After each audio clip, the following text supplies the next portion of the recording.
You ever wake up and realize your day's gonna start with a crime scene, and you're the victim? 3 Tuesdays in a row, right at 6 a.m. My trash can got obliterated. Not by a storm, not raccoons, not even some bored teens. No, it was Bethany Thornfield, our HOA president, in her shiny white Lexus, treating my trash like it personally offended her. Picture this. I'm standing in my driveway, half awake, staring at what used to be a perfectly good bin. Plastics everywhere, coffee grounds splattered all over the sidewalk, banana peels hanging off my mailbox like a frat party from hell. I swear, it smelled like death mixed with motor oil. My nose still twitches thinking about it. And you know what? My neighbor, Mrs. Cecilia, is peeking through the fence, pretending not to see anything, then laughing so hard I thought she'd cough up a lung. I can still hear that cackle. That was her first mistake. See, what Bethany didn't know is I'm an electrician, 20 years in. Hands so calloused my own daughter says I could sand down a door just rubbing my palm across it. And you better believe I was about to replace that flimsy plastic can with something that'd make her Lexus think twice about playing demolition derby. But I'm getting ahead of myself. Let me back up a sec. My name's Lucian Delroy, 42, single dad, union electrician, and 2 years ago, after losing my wife to cancer, I thought moving to Willowbrook Estates was the reset my daughter Savannah and I needed. Quiet suburb, good schools, nothing fancy, just a place for her to finish her senior year in peace. Thought I was being the responsible parent. Turns out, I was dropping us into a shark tank. Bethany Thornfield ran the HOA like some kind of suburban dictator. Silver hair that never moved, no matter how windy, designer cardigans, and that white Lexus, spotless, probably waxed daily. She'd been HOA president for 8 years. 8. And folks around here treated her like she was royalty or maybe the local mob boss, depending who you ask. When she'd walk down the sidewalk, her heels would click like a metronome. It wasn't just a sound, it was a warning. Kids would stop their bikes. Dogs would suddenly need to go the other way. Me? I was too new, too busy, and way too naive. First time it happened, I figured it was some freak accident. I'd left the trash out, per regulations, been facing the curb, not blocking the sidewalk. Check, check, check. Came home to garbage everywhere, glass shards glinting in the sun, and a smell that could take down an elephant.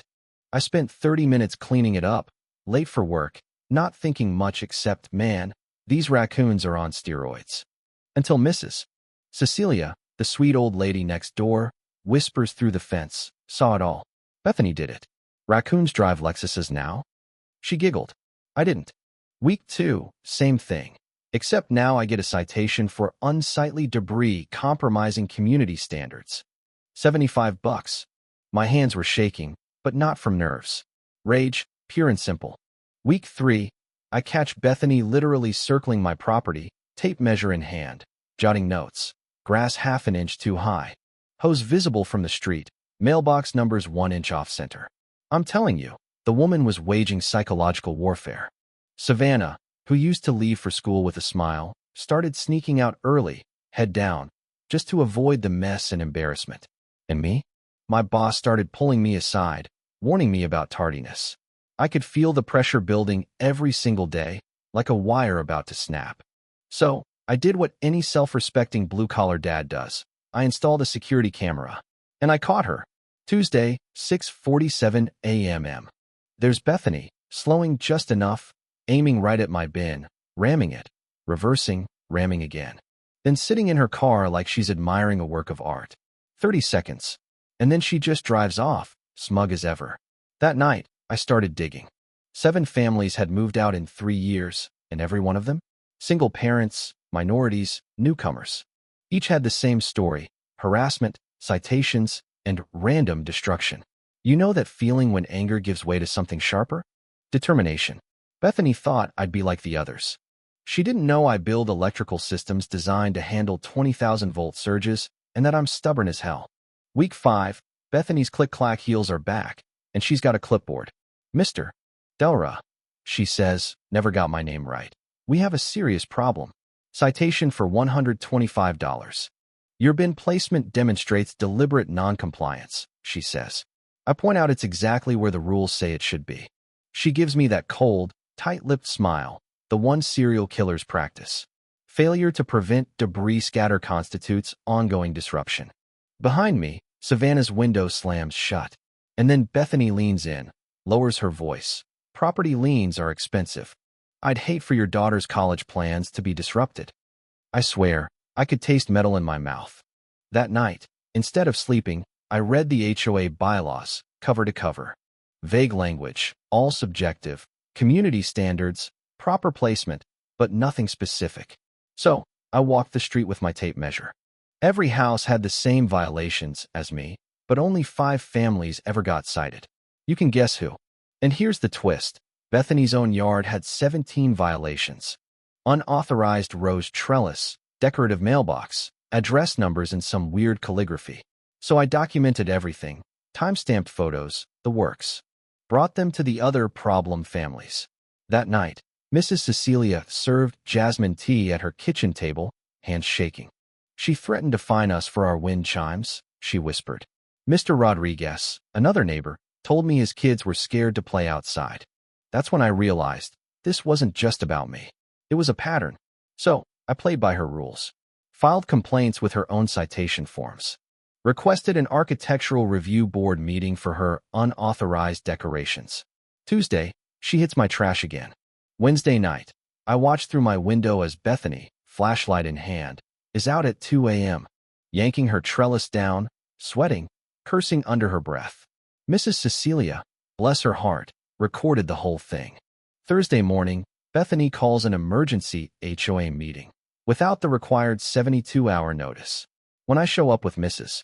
Cecilia and her video, plus the Rodriguez family, Bethany has to cancel, hands shaking, papers everywhere. Friday, she tries to rewrite the rules, makes a bylaw grandfathering in all decorative items before 2015. But her trellis? Cecilia's video proves she put it in last spring. And the best part? In her panic, she includes a clause about infrastructure modifications for security purposes, requiring only notification. She basically gave me legal cover for what I was about to do. But things weren't getting better for me and Savannah. My boss, Marcus, pulls me aside at work, 14 late days in a month. Whatever's going on at home, Lucian, fix it. Savannah's stress baking cookies at midnight. College deadlines are looming. I realize I can't fight paperwork with more paperwork. Sometimes, you just fix what keeps breaking. So, I go to my buddy Jake at Morrison Construction Supply. Jake, I say, I need a trash can that can survive a car crash. He laughs. You want to stop a car with a garbage bin? That's the idea. He shows me polymer concrete, steel reinforced. For your situation? Steel rebar core, polymer shell. Nobody'll know unless they ram it. Then they'll know. We run the numbers. 4,000 pounds at 15 miles per hour. We're talking 80 pounds of steel for bags of concrete, a plastic shell. $340 in parts. Worth every penny. Thursday, I come home to find a city inspector in my driveway. Anonymous complaint about illegal electrical work. Bethany, of course. 2 hours later, the inspector shakes my hand. Your work exceeds code by 200%. Mind if I use your setup for training? The look on Bethany's face as she overhears that? Priceless.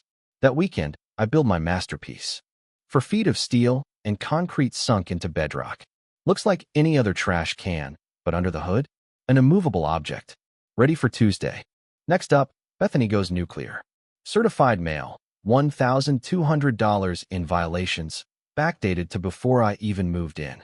Threats of foreclosure, property liens. Savannah's face when I tell her? Same fear I saw in her when her mom was in the hospital. Are we going to lose our home too? That's the moment I knew this wasn't about rules. It was about power. Friday night, neighbors show up at my door. Same threatening mail, same deadlines. Turns out, Bethany had gone full scorched earth, filing liens against every family that helped me.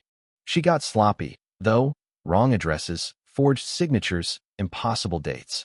She'd just committed a handful of felonies, and now we had a group ready to fight. Saturday, I dig the hole. Hydraulic post digger down to bedrock. Sunday, steel rebar grid. Monday, pour concrete, shell on top. By Tuesday, my garbage can could have survived an earthquake. And then, the showdown. 6:47 a.m. I'm at the window, coffee shaking in my hand. Here comes Bethany's Lexus, 15 miles per hour, right on schedule. Mrs. Cecilia's got her phone out. Rodriguez family is out front. Washington's on their porch, all eyes on the street. Bethany lines up for her usual hit, probably humming to herself. She hits it hard. There's a crunch, a shriek of metal. The hood folds up like a taco, fluids gushing out. Airbag deploys with a bang that rattles the windows. The can doesn't move. Not an inch. Bethany stumbles out, nose bleeding, cardigan ripped, looking at my trash can like it just insulted her ancestors. I step out, best concerned neighbor face on. Bethany, you okay? Heard a loud crash. Police arrive, paramedics, insurance adjuster. Bethany's ranting about booby traps and sabotage. Officer Martinez asks, "You heard the crash?" "Sure did. Looked out, saw the car. Must have hit the bin." Then she makes her fatal mistake. Tells the cop she's been targeting my trash on purpose. Officer turns to her. "So, you've been intentionally hitting his property?" She tries to backpedal, but misses. Cecilia's got 12 weeks of video, timestamped, clear as day. The adjuster denies her claim. "Intentional act exclusions," he says. Bethany starts threatening lawsuits. But by then, the other neighbors are bringing out their own evidence. Years of complaints, false reports, discrimination. My garage becomes a war room, evidence piling up. Savannah looks at me, hope in her eyes. Is it over? I shake my head. Cornered people get dangerous. Next day, my boss calls. Bethany reported me for stealing electrical materials. City inspector comes again, thanks me for my beautiful work, says he's flagging the complaint for false reporting. Williams calls. Bethany's been filing anonymous complaints against everyone. Fake CPS reports, unpermitted restaurant operations, all sorts of garbage. But here's the real twist. Instead of breaking us, she brought us together. Mrs. Cecilia, former paralegal, points out that Bethany's behavior isn't just mean, it's a civil rights violation. Discriminatory harassment, systematic targeting, all documented. We've got a case that could bankrupt the whole HOA. Then, Bethany tries to save herself. Emergency assessment, $2,400 per family, due in 72 hours. For legal and infrastructure expenses. Turns out, she hasn't paid her own dues in 8 months. And she's been paying her attorney from the HOA account. Embezzlement. Bank records, right there in black and white. Jake calls. Bethany tried to buy a jackhammer, looking to destroy my concrete can. Even asked about explosives. We call a meeting. 23 families packed into the community center, determined and angry. The final showdown, Saturday morning, 9 a.m. The biggest crowd the community center's ever seen. Detective Sullivan from Financial Crimes is there. Local news. Bethany walks in late. Hair a mess. No more perfect cardigans. Mrs. Cecilia starts the meeting. Bethany tries to shut it down, but Mr. Washington, former military, has the petition. Over 2/3 of the neighborhood wants her out. I stand up, evidence in hand, and lay it all out. Videos, photos, bank records. Diana Walsh, the news reporter, steps up. Turns out, Bethany did the same thing in 2 other neighborhoods, settled out of court both times. The whole room realizes she's a serial predator. Mr. Rodriguez makes the motion to remove her. Vote passes. Almost unanimous. Detective Sullivan stands up. "Ma'am, you have the right to remain silent." Handcuffs click. Years of harassment, ended in 10 seconds. Fast forward 2 years. Savannah's packing for college, full ride, civil engineering. She wants to build infrastructure that helps people, not control them. Our trash can. Still standing. Now it's got flowers planted around it.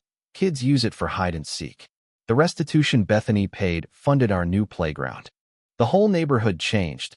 Potlucks, parties, actual democracy. And my engineering solution? Locally famous. Jake's sold dozens to other neighborhoods. I get speaking gigs about fighting HOA bullies with code, not just lawsuits. Savannah's college essay won her that scholarship. She wrote about learning real democracy in a neighborhood war. You know, people think beating a bully is about big dramatic fights. It's not. It's about turning the weak spot, the thing they always attack, into the thing that's unbreakable. For us, it was 4 feet of concrete, sunk into bedrock. For someone else, maybe it's knowing the law, knowing your neighbors, or just refusing to be run off. So let me ask you, what's the wildest thing your HOA has ever tried to pull on you? Drop your stories down below. Bet you'll surprise me.